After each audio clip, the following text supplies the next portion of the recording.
Hello and welcome. My name is Joe Hedges and I am a 16-year-old art student living in Weymouth, Dorset.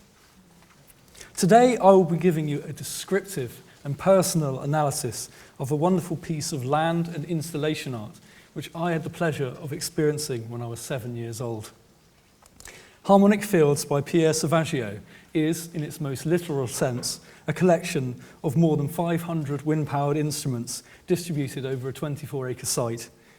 The instruments follow a path and are grouped in clusters of similar and complementary sounds. Move along a physical and musical journey through space and melody. Sauvageot, apart from being an artist, is also a musical composer, director, and multi-instrumentalist. His works are usually performed by a large orchestra and are usually performed in public spaces such as train stations and town squares. So his works are already about space, sounds, and community. Another one of his works was performed on the side of a block of flats, creating an amphitheatre for the audience to listen to the symphonies from the balcony above. He is a conceptual artist who experiments with three-dimensional environments and is at the forefront of abstract music. The Harmonic Fields was organised as a joint effort between the 2012 Cultural Olympiad, part of the events side of the 2012 Olympic Games, and the Dorset Inside Out Festival, which is held every 2 years and celebrates performance art and performance-based art. The location of the Harmonic Fields was on the island of Portland, just south of my hometown of Weymouth. Portland was also the home to the sailing and water sports events of the 2012 Olympic Games, allowing the athletes to visit their fields in their spare time. Portland itself is a steep-sided landmass with settlements situated 400 feet above sea level on a plateau-like moorland. The terrain is scrubby and ravaged with stone quarries, maze-like and vast. Portland is home to Portland stone, a limestone and sculptural material famous for its weather-resistant properties and creamy appearance. Boa's Quarry, situated on the northwest coastline high above the West Weirs, which are vertical cliffs which tower above the Jurassic coast, was an appropriate location for the installation. One feels heavily exposed to nature's devices. The wind whips through the instruments, the sea whispers along the shoreline below, and the only quiet can be found amongst the thick tufts of grass into which the instruments stand. The art piece is at odds with itself in a paradoxical way. I would describe it as an ephemeral journey through a rich soundscape of sensory and subconscious noise. It can only be compared to a poem in the sense that you move through it at your own pace, taking in the information and sounds that you hear and generating visual and emotional responses unique to each person. However, a sense of monumentalism is also present. The instruments stand like statues in an Ozymandias-like personified manner, like two vast and trunkless legs of stone surrounded by and consumed by a harsh, foreboding landscape. The work is reminiscent of Anthony Gormley's Another Place sculpture situated at Crosby Beach in Merseyside, which features 100 cast iron figures modelled on the artist himself spread across the coastline. It discusses ideas of permanence, fragility, and transience. Both works seek to explore the distinctions between the living and the non-living, and the human obsession with the personification of inanimate objects. Legacy is also a shared artwork purpose, with Gormley's work directly expressing his desire to be remembered after his death through the medium of sculpture, much like King Ramesses II in the poem Ozymandias by Percy Shelley. The Harmonic Fields is immortalized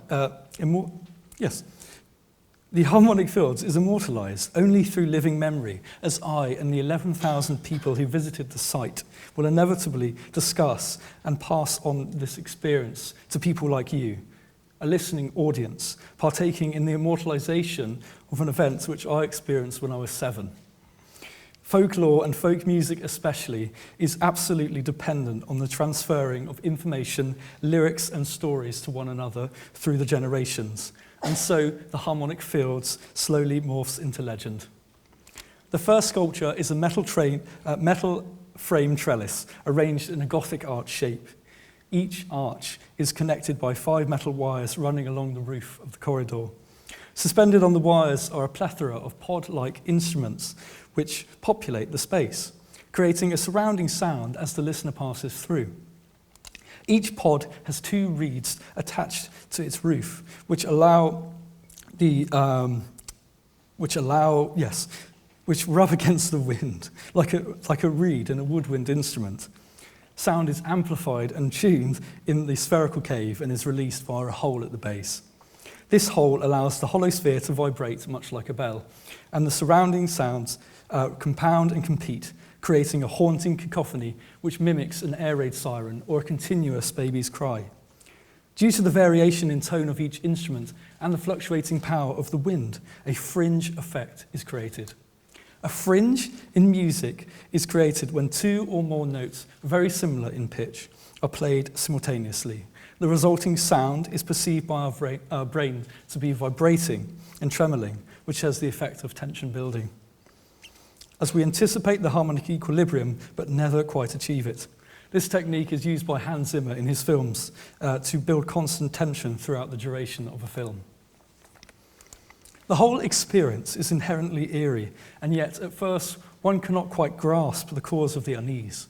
When you walk around the disused coastlines, you are surrounded by people. The instruments are playing wonderful, outstretched, organic symphonies, and yet the two are disconnected. We as humans watch the instruments play themselves. We have lost control of the tempo, the melody, and the instruments themselves, and so we have lost our power to influence outcomes, and we feel challenged. At the highest part of the installation, there's a plateau upon which an ensemble of violin and cello bodies stand. Fixed tall on pikes painted in primary colours, these instruments have been modified to vibrate a much thicker singular string, which creates a very low pitch, droning sound which grows as the gusts get bigger. A circle of pinkish red deck chairs are surrounded by the instruments. This allows the listener to relax and absorb the sounds emitted from all directions, as well as feel the sea breeze at its strongest. The wind instruments are being played by an entity, perhaps the Holy Spirit or Mother Nature, something separate from us humans at least. Bamboo pipes, which line a large stretch of the cliff edge, allow the wind to speak, to sing, and to express itself, as we humans like to do. The wind is a random mechanical process which is driven by gravity, and so the instruments are powered by the fundamental forces of nature, transferring energy from store to store until it is released for our brains to interpret. Slits in the side of each cane allow wind to pass through, creating hollow, voice-like sounds which can be misinterpreted as speech, like a far-off mumble. The noise reminds me most of the airy howling sound a train can make as it passes through a tunnel, which is another example of how inanimate processes can appear to sound alive and personified. This method of sound generation is not in fact new. A carugaphone, or whirly tube, is a commercially available existing instrument which creates distinct pitches and when whirled around at different rates. The resulting sound is celestial and noticeably feels as though wind is being sucked through the tube instead of blown.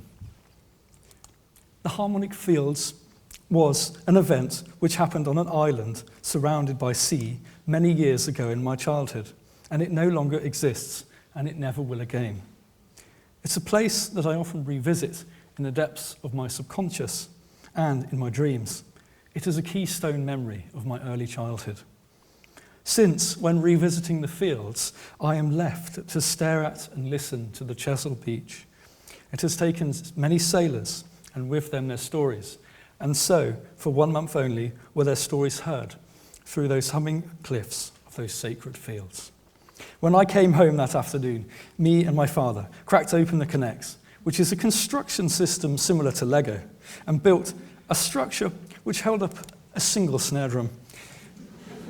My dad made a windmill sail out of paper, which powered a hammer identical to the instruments we saw earlier. The drum was hit when the breeze was strong enough, and the sound was simple and humorous, but it was fun to make, and it only strengthened my memory of the occasion. Harmonic fields are my personal Elysium, an event which will stay with me for life, and one which has been a pleasure to research and discuss with you all. I'd like to conclude my presentation with some sounds from the fields themselves.